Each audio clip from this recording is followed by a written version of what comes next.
मस्तान नामक एक कसाई रहता था। उस गांव में बकरे का मांस सिर्फ मस्तान के दुकान में मिलता था। इतना ही नहीं, हर शुभ कार्य और दावत के लिए मस्तान के ही दुकान से मांस लाया जाता था। ऐसे एक दिन उस गांव के जमींदार का सेवक मस्तान की दुकान को आता है।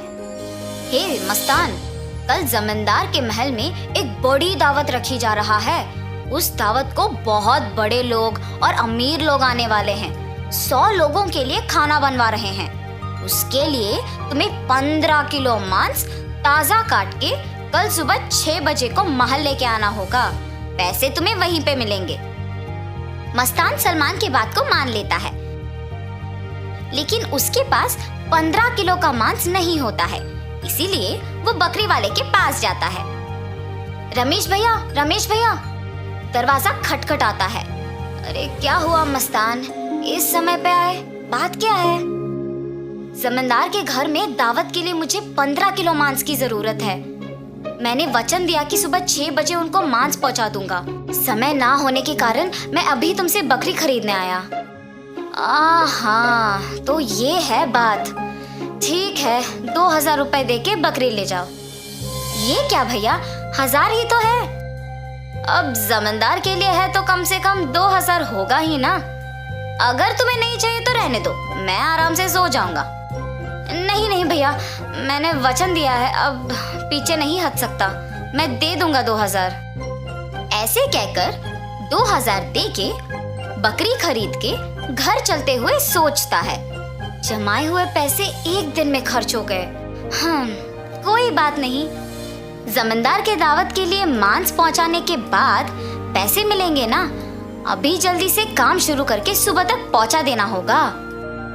ऐसे सोचकर मांस को साफ करके उसके टुकड़े टुकड़े काट के सारी रात मेहनत करके 15 किलो मांस को तैयार रखता है। अगले दिन सुबह दिए हुए वचन के अनुसार 6 बजे को जमींदार के महल पहुंचता है। भैया, मैं सेवक सलमान के लिए आया हूँ। क्या आपको पता है कि वो कहाँ है? ये सुनकर दूसरा सेवक मस्तान को बाहर इंतजार करने के लिए कहता है। वो मस्तान के हाथ से मांस लेते हुए कहता है कि सलमान को भेजेगा और उसे पैसे मिलेंगे। मस्तान भी उस सेवक का बात मानकर बाहर इंतजार करता है, लेकिन सेवक उसके हाथ में मांस को देख सोचता है, इस 15 किलो मांस से अगर मैं 1 किलो ले लूं तो किसको पता चलेगा? किसी को भी नहीं पता चलेगा। ऐसे उस कवर में से 1 केजी मांस को छुपा के बाकी को देने जाता है। सलमान को देख के कहता है, साहब, मस्तान ने ये आपको देने के लिए कहा है। वो पैसों के इंतजार में बाहर खड़ा है। सलमान सेवक के हाथ से मांस लेके सीधा रसोई घर जाता है, ये जान के कि मस्तान बाहर पैसों का इंतजार कर रहा है।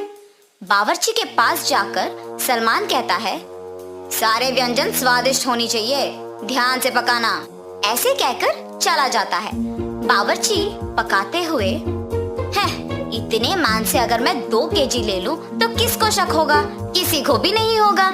ऐसे सोचकर मांस को छुपा के बाकी को पकाता है। दावत के व्यंजन की तैयारी के लिए जिम्मेदार किशन व्यंजनों का स्वाद चख के कुछ सेवकों की सहायता से उन सभी में से थोड़ा थोड़ा अपने लिए ले लेता है।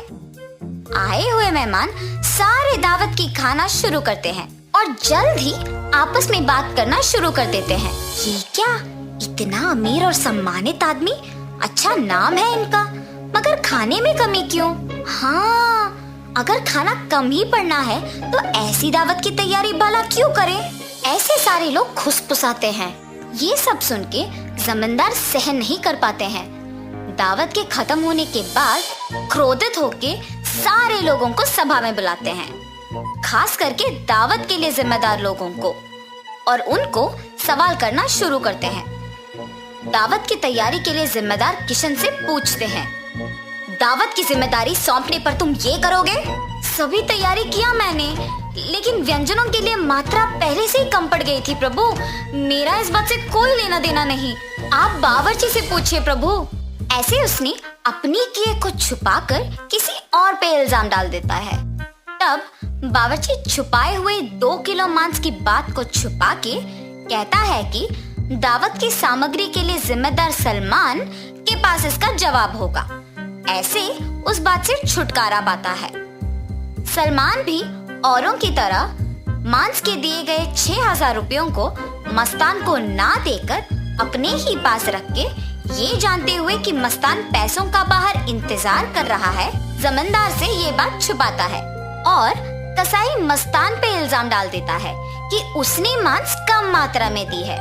अभी जाके मैं उसका काम तमाम करता हूँ प्रभु, ऐसे कहता है। उसी सभा में मौजूद मस्तान उस इल्जाम का सहन नहीं कर पाता है। सभा में से जमींदार के सामने आके कहता है, जमींदार साहब, इस पूरे गांव में मैं अकेले कसाई हूँ। पिछले 10 साल से मैं ये व्यापार कर रहा हूँ और इतने साल से आपके घर में हर कार्य और हर दावत पे मैंने खुद मांस दी है, मगर कभी भी ऐसी मुसीबत नहीं आई।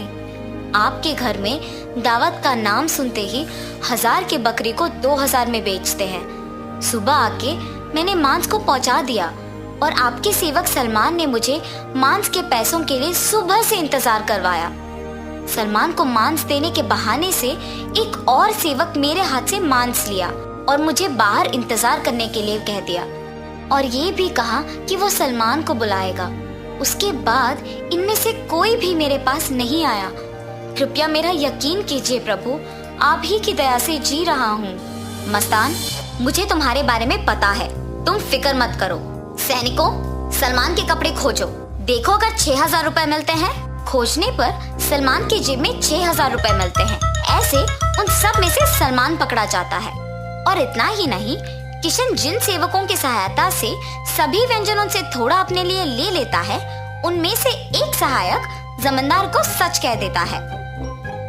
बावर्ची का झूठ बैग में रखे मांस कोई सेवक को मिलने पर बाहर आ जाता है और पहला सेवक जिसने 1 किलो छुपा लिया, उसने डर के मारे अपनी गलती मान ली।